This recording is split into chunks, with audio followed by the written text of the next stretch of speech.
Hello welcome to my friends and my dear student. मैं संतोष कुमार पटेल और आप देख रहे हैं टेक्नो प्लस हिस्ट्री चैनल। तो आज आपके साथ में शेयर करने वाला हूँ फिर से ही स्पोकन इंग्लिश का नेक्स्ट क्लास। ये क्लास आपकी लगभग 26 डे होगी, ठीक। जो भी होगा मैं थंबनेल में डाल चुका हूँ, ठीक है। तो ये आपका क्लास जो है, इसमें मैंने जो फेजेज बता रहे थे 50 फेजेज में से आज आपका 10 फेजेज हो गया है। 10 फेजेज फिर से है, मतलब 11 से लेकर के आपका 20 तक है। जितने भी फेजेज में हम बता रहे हैं ये सब मतलब आपका सेंटेंस में बहुत अच्छी तरीके से यूज होता है। जैसे आप कोई सेंटेंस बोलने लगेंगे तो ये सीधे सीधे वहाँ पर यूज हो सकते हैं, ठीक है। तो इन फेजेज को आप जरूर याद कर लीजिएगा। 10 पिछले में बताया, 10 आज फिर बताऊँगा, उसके बाद 10 इसी तरीके से 5 दिनों में ये आपका पूरा फेजेज तैयार हो जाएगा। और सभी को आप बहुत आसानी तरीके से आप यूज भी कर सकेंगे। और इसको एक एक करके आप 10-10 फेजेज आपको तैयार भी करना है। आप कहीं पर भी जा रहे हैं, आप इन 10 फेजेज को लिख लीजिएगा किसी आप पेज में और उसको आप जेब में रखिए। आप कहीं पर भी इसका एक बार आप ध्यान में दे लीजिए, उसके बाद आप इसका यूजेज करिए, ठीक है। यूजेज कैसे किया जाएगा? ट्रांसलेशन के आधार पर। ये आपका जब भी इंग्लिश आप बोलते हैं, इंग्लिश आप यूज करते हैं इंग्लिश, तो उसमें आप यूज करना है ये फेजेज का, ठीक है। तो चाहे जो भी हो इंग्लिश में आपको यूज करना है। चलिए इसको हम स्टार्ट करते हैं। उससे पहला फेज है आपका पास बाई, बगल से गुजरना। पास बाई मतलब बगल से गुजरना। कोई बगल से गुजर रहा है या बगल से गुजरना, जैसे कोई सेंटेंस आपको मिलता है तो उसमें हम यूज करेंगे पास बाई। तो पास बाई के लिए हम कोई आपका एग्जाम्पल उदाहरण लेंगे तो उसके उसी तरीके से बताएंगे। जैसे वो मेरे बगल से गुजरी, ठीक है। मैं बोल दूं कि वो मेरे बगल से गुजरी, वो मेरे बगल से गुजरा, वो मेरे बगल से गया, ठीक है। तो पास से गुजरने का मतलब यही है, बगल से गुजरने का मतलब यही है। तो इसको हम इसका जो एग्जाम्पल लिखेंगे, जैसे कि मैं लिख देता हूँ आपका,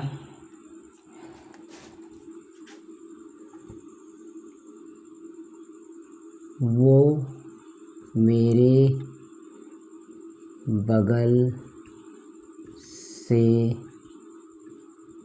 गुजरी, वो मेरे बगल से गुजरी, वो मेरे बगल से गुजरी। तो इसका ट्रांसलेशन कैसे करेंगे? तो वो मेरे बगल से, वो का मतलब वो, मतलब कोई लड़की है उसके बारे में बोला जा रहा है, तो इसका मतलब क्या है? वो। तो आपका क्या हो जाएगा? सी, इसके लिए सी, पासेड मतलब गुजरी, बाई मी। पास माने होता है क्या? मतलब पास बाई माने होता बगल से गुजरना। तो पासेट माने गुजर गई, वो आपका थर्ड फॉर्म जैसा यूज होगा जो आपको ट्रांसलेशन यानी टेंस में सिखाया जाता है। तो वही चीज़ है, ऑफ नो यूज अवेल। देखिए, ऑफ नो यूज कर सकते हैं या ऑफ नो अवेल यूज कर सकते हैं। चाहे आप दोनों में से कोई भी यूज करेंगे तो हिंदी आपका होगा कोई फ़ायदा नहीं, इसका कोई फ़ायदा नहीं, उसका कोई फ़ायदा नहीं। आप ऐसे ऐसे कर रहे हैं, इसका कोई फ़ायदा नहीं। तो ये कोई फ़ायदा नहीं के लिए आप जब भी यूज करेंगे सेंटेंसेस में, तब हम कुछ ऐसे यूज करेंगे कोई फ़ायदा नहीं का। तो आप ऑफ नो यूज या ऑफ नो एवल किसी में से, मतलब दोनों में से आपका एक यूज कर सकते हैं, ठीक है। इसका एग्जाम्पल जो होगा थोड़ा आपका लॉन्ग हो सकता है, इसलिए इसका एग्जाम्पल मैं अभी नहीं ले सकता हूँ, ठीक है। तो आप इसको छोड़ सकते हैं। इसके बाद हम नहीं, इसको ले लेते हैं, कोई दिक्कत नहीं है। मैं डॉक्टर के पास गया, मान लीजिए, और मैं डॉक्टर के पास गया और उसके बाद पर कोई फ़ायदा नहीं हुआ। मैं डॉक्टर के पास गया, दवा ली, तमाम चीज़ें हुआ, पर उसका कोई फ़ायदा नहीं हुआ। तब हम इसके रूप में यूज कर सकते हैं, ठीक है। तो इसके लिए हमें यूज क्या करना है? कोई फ़ायदा नहीं के लिए हमें यूज क्या करना है? वो चाहे तो हम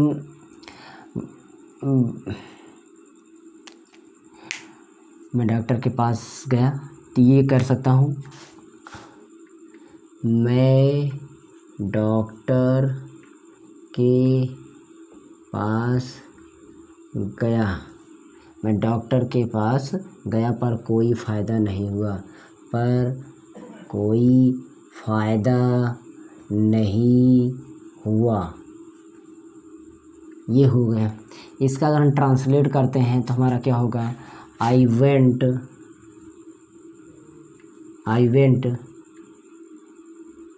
to doctor, I went to doctor but लेकिन क्या हुआ, ऑफ नो यूज या एबल, ऑफ नो यूज या एबल, चाहे जो भी, ऑफ नो यूज। ठीक है। इसके बाद और कोई लाइन बढ़ा सकते हैं, इसके आगे आप ये बढ़ा सकते हैं कि इन पैसों का कोई मतलब नहीं निकला, इस तरीके से। वर्थ वाइल का आप यूज़ करेंगे, जिसमें कि हिंदी होगा फ़ायदे का सौदा। फ़ायदे का सौदा मतलब कि लाभदायक, फ़ायदे का सौदा मतलब लाभदायक। हम इसको यूज करेंगे कैसे, चलिए इसके लिए कोई हम ले लेते हैं। मान लीजिए ये फ़ायदे का सौदा नहीं है, ये फ़ायदे का सौदा नहीं है। ठीक है, ये फ़ायदे का सौदा नहीं है। तो ये फ़ायदे का सौदा नहीं है, इसके अंग्रेजी हम करेंगे तो इट इज़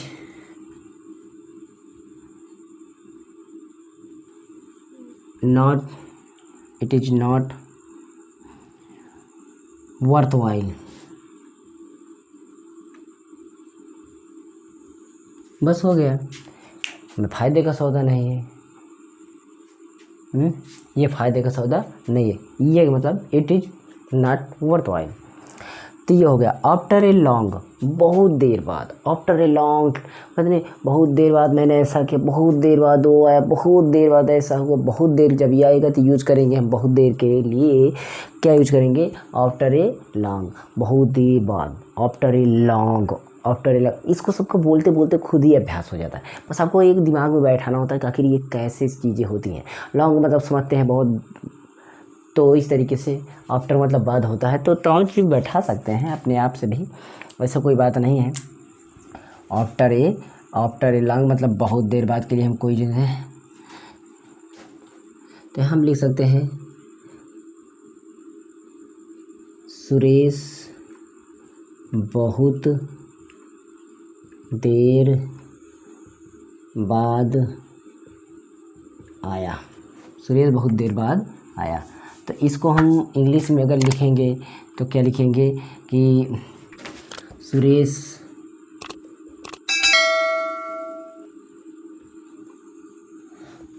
हो गया। ठीक है, सुरेश। उसके बाद केम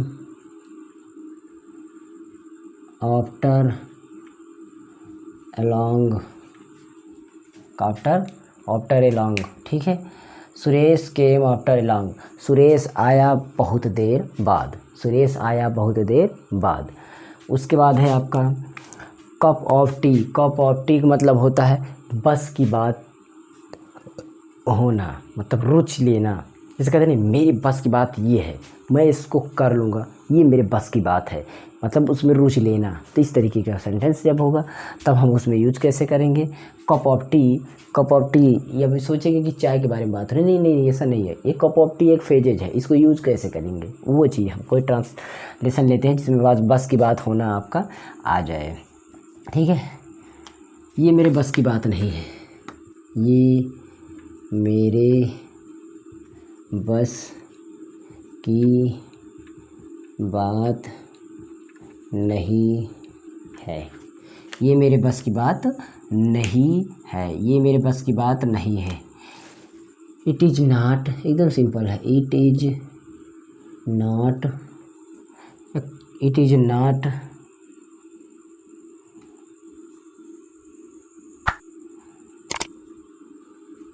माई कप ऑफ टी, मेरे बस की बात नहीं है, ये मेरे बस की बात नहीं है। उसके बाद ऑल द वाइल मतलब पूरे दिन, सारा दिन, सारा वक्त। ऑल यूज हो गया ना, ऑल द वाइल पूरे दिन, सारा दिन, पूरा वक्त, सारा वक्त। इस तरीके का भी यूज करेंगे जो किसी सेंटेंस में, जैसे कि आपका है कि मैं सारे दिन पढ़ता रहा। मैं सारा दिन पढ़ता रहा या मैं सारे दिन पढ़ता रहा, इस तरीके का चीज़ आएगा तो हम कह सकेंगे। ठीक है, तो आपको आई केप्ट ऑन, अब ये केप्ट ऑन जो आ गया ना, अभी इस तरीके के यूजेज भी आएंगे, केप्ट ऑन, होल्ड ऑन। ठीक है, जी ओ इन ऑन प्रीपोजिशन का यूजेज जो यूज करके बनता है वो भी आपको मिलेगा, बहुत ही इंपॉर्टेंट होता है, वो कि परीक्षा के लिए भी होता है और स्पोकन इंग्लिश या स्पीकिंग के लिए आपकी भी बहुत काम आता है। तो आई केप्ट ऑन, ठीक है, स्टडीइंग, इसको बोलते हैं स्टडीइंग। ठीक है, स्टडीइंग भी कोई बोलता है, जैसे भी आपकी इच्छा हो। All the while, all the while. उसके बाद है रिप ऑफ। रिप ऑफ माने लूटना, बेवकूफ़ बनाना। रिप ऑफ माने लूटना, बेवकूफ़ बनाना, किसी चीज़ की लूट लिया गया, कहते नहीं कि अरे वो तो लूट ले गया, मतलब बेवकूफ़ बना गया, तो उस तरीके की चीज़ यूज करेंगे, तब रिप ऑफ यूज करेंगे। क्या यूज करेंगे? Rip off.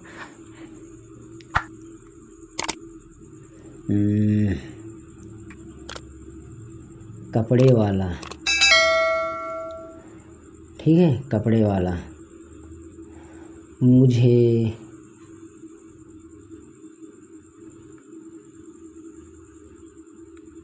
लूट गया। कपड़े वाला मुझे लूट गया, कपड़े वाला मतलब क्लॉथ, हम उस तरीके अंग्रेजी नहीं यूज, क्लॉथेज,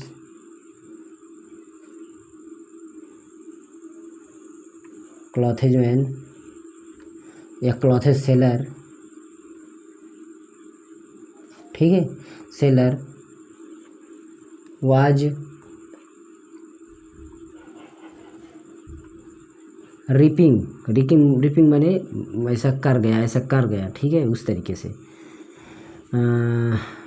लूट गया, रिपीट लगा दीजिए।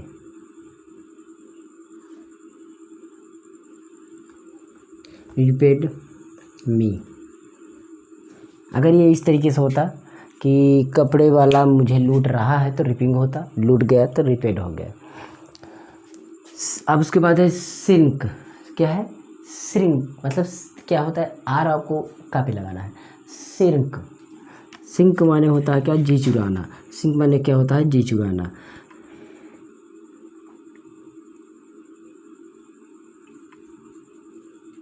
मैंने कभी जी नहीं चुराया। ठीक है, तो इसको हम अंग्रेजी में लिखेंगे कैसे? मैंने कभी जी नहीं चुराया। I never sink, I never sink.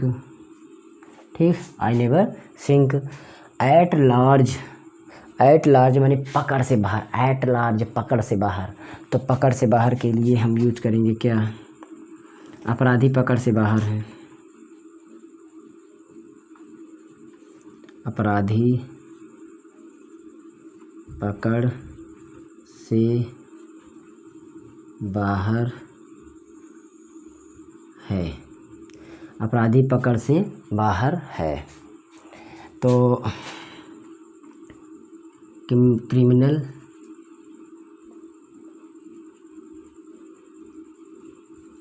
Criminal, criminal क्या है? क्रिमिनल इज है क्या? At large,